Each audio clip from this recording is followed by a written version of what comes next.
सियालकोट नूं कह दिता असी बाय बाय। ते असी इत्थे लाला मूसा पहुँच गए हाँ। ते लाला मूसा तो गड्डी रोकी है। हुण इत्थे पीआंगे असी कोई चाह शाह पीआंगे।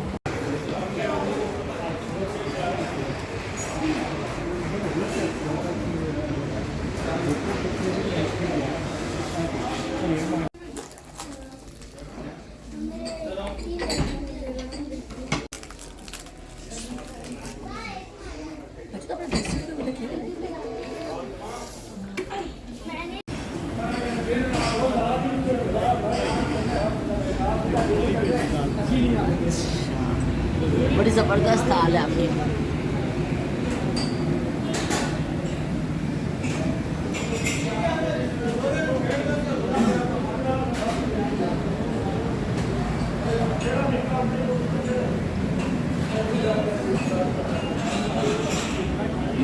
हाँ?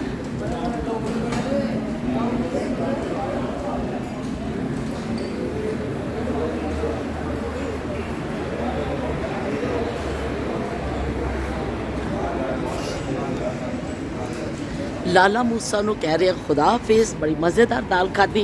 असी उतरते ही बोर्ड ते पढ़िया सी कि मियाँ जी रेस्टोरेंट ते लाला मूसा की मशहूर दाल। ते असी इन्ने दिन तो वो खा रहे हैं चिकन ते चीज़ां। तो असी क्या भी अज तो लाला मूसा की असी दाल खानी है। तो वाकई भी बड़ा ही मज़ा आया। यकीन मनो देसी घ्यो दा लग्या सी तड़का ते नाल सन तंदूर दियां रोटियां।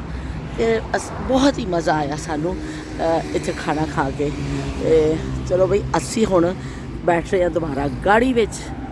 अपना सामने रहने मौलाना अब्दुल वदूद साहब का जड़ा वे मुल्तानी हलवा शॉपिंग कर रहे हैं। मुल्तानी हलवे की शॉपिंग हो रही है।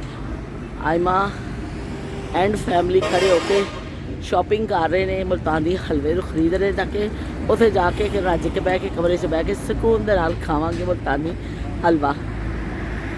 लो बई चले हैं लाला मूसा नूं खुदा हाफिज़ कह के अल्लाह हाफिज़ ते रब राखा करन लगे असी लाला मूसा नूं।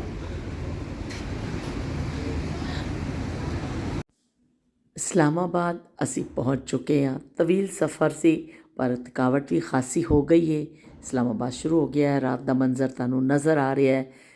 मेरे होटल के सामने असी गुजर रहे हैं। असी अपनी रिहाइश गाह ते जावांगे। उत्थे थोड़ा रेस्ट करांगे, आराम करांगे। थकावट बहुत ज़्यादा हुई और उस तो बाद सुबह फिर असी निकल के इस्लामाबाद नूं दिन की रोशनी विच भी देखांगे। फिलहाल तुसी रात का मंजर इहदा देख रहे हो।